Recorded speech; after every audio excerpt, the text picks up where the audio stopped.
Prime minister of Pakistan کو summary بھیجی جاتی ہے, نام بھیجے جاتے ہیں, ون آف دوز انڈیویجولز وہ سلیکٹ کر دیتے ہیں.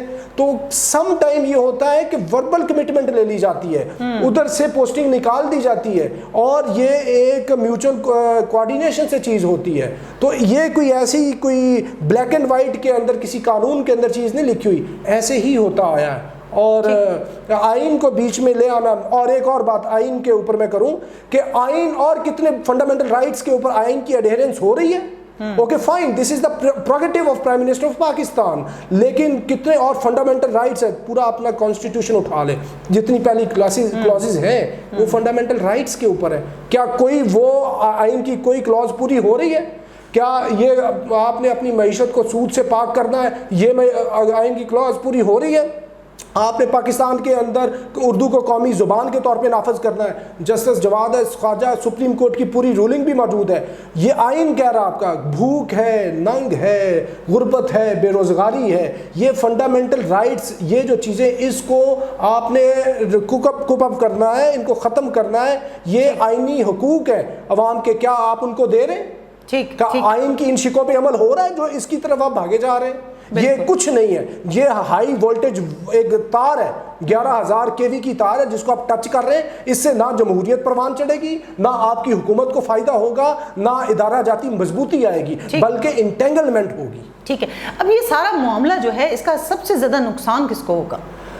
اچھا, اس کا سب سے زیادہ جو نقصان ہوگا وہ ایونچولی جنرل فیض حمید کو ہوگا, کیونکہ وہ اس میں متنازع بنتے جا رہے ہیں. اور مریم نواز اور پی ایم ایل این کب سے ایک منظم اور مربوط ایجنڈے کے طور پہ ان کو بہت ہی زیادہ وہ پولیٹیسائز اور تنقید کا نشانہ بناتی جا رہی ہے.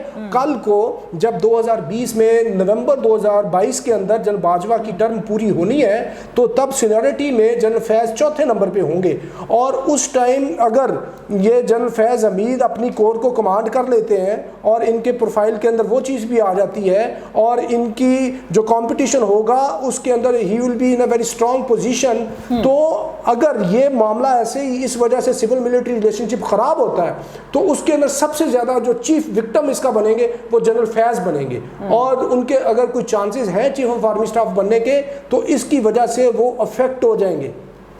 اور اس کی وجہ یہ ہے کہ اپوزیشن تو پہلے ہی P M L N particularly ان کے پیچھے پڑی ہوئی ہے, اور نواز جو عمران خان ہے وہ ان سے پتہ نہیں کیا سروس لینا چاہ رہے ہیں. اور اس کے علاوہ ایک اور بات بہت واضح ہے کہ جو ڈی جی آئی ایس آئی ہوتا ہے وہ اپنے ادارے سے اپنی طاقت وہ لیتا ہے, اور اگر ادارہ پیچھے کھڑا نہ ہوا, general Faiz D G I S I ہو یا اے بی سی کوئی بھی ہو, تو وہ ڈس فنکشنل ہو جاتا ہے, وہ ویسے ہی پاور لیس ہو جاتا ہے جیسے جنرل کلو پاور لیس ہو گئے تھے, جیسے جنرل جاوید بٹ ہو گئے تھے, جیسے جنرل جاوید ناصر ہو گئے تھے. تو پھر ایسا ہی معاملہ ہوگا, آپ اس انڈیویجول کو بہت زیادہ نقصان پہنچا جائیں گے.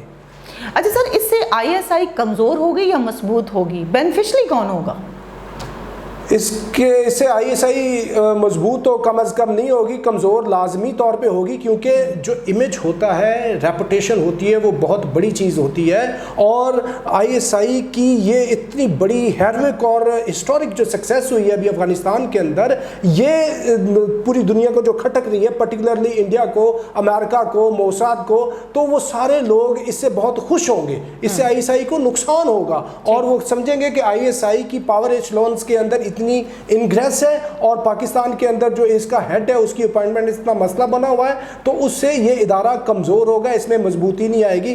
یا تو یہ کر لیں نا, پاکستان کے ڈیفرنٹ ہے تھوڑا سا نظام, جو را کا ہیڈ ہوتا ہے وہ سم ٹائم انڈیا کی پولیس سروس کا بندہ بھی آ جاتا ہے, سول سروس کا بھی بندہ آ جاتا ہے, سی آئی اے کا ہیڈ بھی بعض اوقات سویلین آ جاتا ہے, اور این ڈی ایس کا بھی, MI6 کا بھی اس طرح کا معاملہ ہے. لیکن آئی ایس آئی کا جو ہیڈ ہوتا ہے وہ لازمی طور پہ لیفٹیننٹ جنرل آتا ہے, فوج کے اندر سے آتا ہے. یہ انٹر سروسز انٹیلیجنس ہے, نیوی ایئر فورس بھی ہے, لیکن اس کے اندر فوج کا لیفٹیننٹ جنرل آتا ہے سرونگ, اور اس وجہ سے ادارے کی مضبوطی ہے.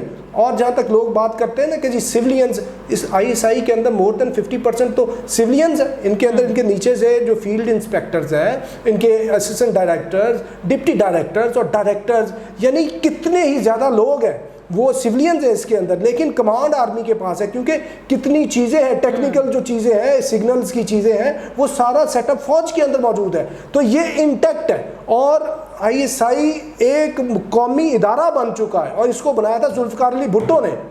تو اس ادارے کی اس معاملے میں یہ جو ہوگی نقصان ادارے کو ہوگا، بینیفیشری اس کا ایونچولی پاکستان کا دشمن ہوگا. وہ دشمن کون ہے؟ سر فہرست اس میں بھارت ہے، اور اس کے علاوہ دوسری ہوسٹائل ایجنسیز جن کا میں نے آپ کے سامنے نام لیا. سر اس سارے معاملے میں اپوزیشن جو ہے وہ آپ کیا سمجھتے ہیں کہ کس طرح کا کردار ادا کر رہی ہے؟ اپوزیشن کا اس ساری صورتحال کے اندر معاملہ سلجھانے میں کردار نہیں ہے، معاملے کے الجھانے میں کردار 100% ہے.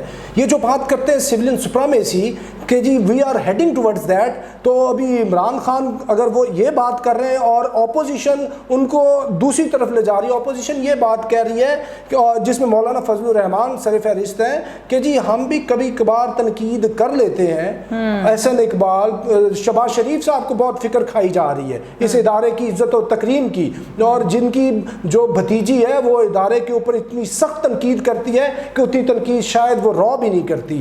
اور اپوزیشن اس کے اندر سے اپنا مفاد اٹھانا چاہ رہی ہے.